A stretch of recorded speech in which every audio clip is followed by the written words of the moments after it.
who voted for this? Who said, hey, yeah, go on in there and do this? Who voted for this? The people in South Florida. The View's Anna Navarro leaves her co-harpies absolutely stunned after she defends Trump's quote-unquote kidnapping of Venezuelan dictator Nicolás Maduro.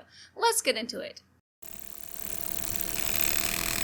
So, while perhaps no one is going to miss a tyrant like Maduro, is this a legal thing? I mean, who voted for this? Who said, hey, yeah, go on in there and do this? Because originally, wasn't it, he was concerned about the drugs coming in and out, and yet he pardoned like a giant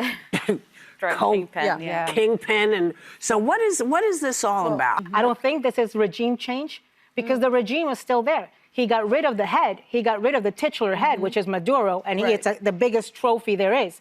But the vice president is still there. And the vice president is now president. Well, I refuse to call her either, because you see, Maduro, so the U.S. government, under Biden and under Trump, have said they don't recognize Maduro as the legitimate president of the United States because he stole the elections. Right. And so if we don't recognize him as president, how in the hell can then we turn around and recognize his vice president as vice president and now interim president? Do you think it's about the oil? Question, I think it's about the oil.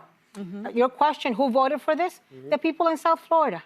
The Venezuelan community, the Cuban American community, the Nicaraguan American community voted for this. And for us, this is a very, very happy day when we see a dictator who has been part of oppressing and abusing the Venezuelan people for 25 years, when we see him in handcuffs and held to some sort of accountability. It brought me into tears. It brought me great joy. Now, you know, Whoopi and Sunny's skin is crawling right now with irritation, especially after hearing Anna say how happy she was about what Trump did. So, of course, Sunny, in typical Sunny fashion, had to clarify just how happy Anna was by asking her if she was happy about the way it was done. Because just being happy about the outcome isn't enough for their narrative. There has to be some way to still bash Trump. You know, I live in South Florida. But are you okay with the way that it was done? But you can, I think both things can be true. Okay. I think you can criticize and ask questions and have concerns about the way it was done and what this means in the future. Right. And I think you can still celebrate that this murderous, corrupt, sadistic son of a bitch is out of Venezuela. Because I mean, he has... I think there's 8 million Venezuelan exiles all over the world. People have fled from this man's tyrannical rule. Now, of course, this segment wouldn't be complete without Sunny adding in her legal opinion. Because let's not forget, she was a former federal prosecutor, and that alone gives her the moral authority to emotionally manipulate the clapping seals in the audience. I can speak to the legal part of it. I think Anna can certainly speak to the geopolitics of it all, but it's not legal to do this. Tell people why not. Well, it's not legal because it violates international law, right? And this sort of represents this new, I mean, I've never seen it before, for the President of the United States to kill, I believe he killed over, the U.S. government killed over 100 people, including civilians and military, in Venezuela during this kidnapping and capture. And international law doesn't allow it unless unless Congress declares war, and Congress did not do that. So this country was founded on the premise of the balance of power, right? So you have checks and balances. So you have co-equal powers, co-equal branches of power. So you have the judicial branch, and then you have the executive branch, which the president is a part of, and then you have, of course, the legislative branch, and that's Congress. And they're supposed to check each other.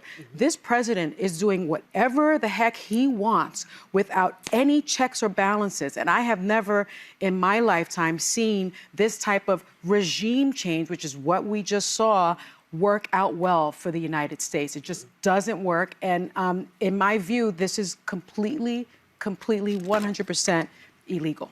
Now, is it just me, or does Sunny always seem to outdo everyone else when it comes to her sheer audacity? She sits up there and confidently claims that the operation was 100% illegal, but did you notice how she didn't bother to cite any actual law that was broken? She just invokes a vague international law, but didn't bother to name, define, or even reference the law itself. It's like she's trying her best to make it seem like she's defending the rule of law, but in reality, she's just insulting every victim of Maduro's regime. And trust me, there are millions. Now, we aren't finished yet because Whoopi is about to have an emotional meltdown over the whole situation. Yes, well, that's all well and good. But what happens the next time? Right. If Vladimir Putin wants to then go into and take and imprison Zelensky, is that Well, he's tried to assassinate him. What do you mean by next? Okay? What do you mean by next? Is it okay for us to do that kind of thing? Well, my concern is if it's good for us to do, correct. Who else are we going to do it to? Yeah. How many times? Are we going to allow this type of there thing? is, and where is the? And listen, there are a lot of bad people, but I also watch this man release really horrible people back into life. I watched him release people who had people killed, thrown out of airplanes, all kinds of stuff. I do appreciate, though, that he's standing trial in a U.S. court. There was a world in which they would have sent him to Guantanamo Bay. Yeah, but he wouldn't have had the same rights of due process. He should stand for his crimes. Everybody who's guilty should stand for their crimes. And it should mean that once you've stood for your crime and you've been convicted, you don't get to come. You don't get to come back. Frankly, he should be standing trial in the international court, and he should be accountable for the crimes against humanity. That's the other question. Is where is the international court? Yes, the way this is being done is illegal. We should be following the law. This is a country of laws. Though, guys. Libya, Iraq, Afghanistan, Obama, Bush, Trump won, like Biden. We should be better than this. But also Greenland, I think you can, Greenland, we're not okay with taking over, okay? We'll be right back. We all know their main goal is to delegitimize Trump, Hegseth, and the strength of our military. So of course these harpies will go as far as defending an authoritarian dictator and try their hardest to reframe his accountability as aggression. So basically, by their logic, dictators are untouchable as long as they hide behind borders and bureaucracy. That worldview doesn't protect human rights. It protects tyrants. It protects the very thing they claim Trump to be, which I think, in my opinion, makes them hypocrites. The reality of the situation is simple. Trump did what their party would never ever do. He removed a socialist tyrant who spent decades destroying a country and brutalizing its people, all while exporting drugs, criminals, and misery. And for a brief second, a tiny little second, Anna could not hide what that meant to her emotionally. You could hear it in her voice and see it on her face. But I'm also sure this is the closest Anna will ever come to admitting the truth without actually saying it out loud. That deep down, she appreciates what Donald Trump did and is happy he did it, regardless of how it was done. She said herself that seeing Maduro in handcuffs brought her to tears, that it brought her great joy, and that the fact that he was finally being held accountable was a great reason to celebrate. And I think that statement alone demolished the entire panel's attempt at moral posturing. And part of me feels like she didn't say everything that she really wanted to say. Because if she did, it would completely shatter the narrative she spent so many years pushing. And the narrative must always be that Trump is bad. Which is why she hedges on cue, saying how Trump doesn't care about the Venezuelan people and that he did it for his ego. It was almost like she was obligated to make that disclaimer after deviating from the narrative. And then she went on to ask the most ridiculous question.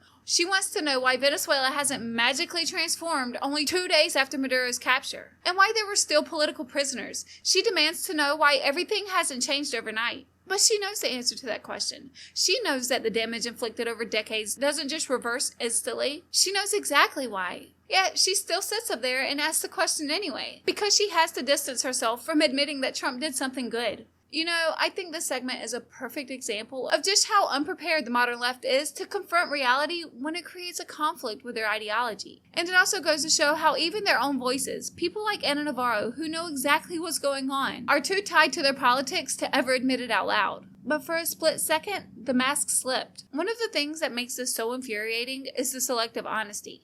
She sits up there crying tears of joy over Maduro's capture, but still supports socialist policies here in America. She still supports the same ideology that destroyed Venezuela, Cuba, and Nicaragua, as if somehow, magically, this time it'll be different. But it never is, and New York City is going to be a great example of that. I just feel like if Americans truly understood what socialism looks like, when it's fully implemented, they would reject it in a heartbeat. If they even had the slightest idea of what the people of Venezuela had to endure, they wouldn't be defending Nicolás Maduro. That's just ignorant.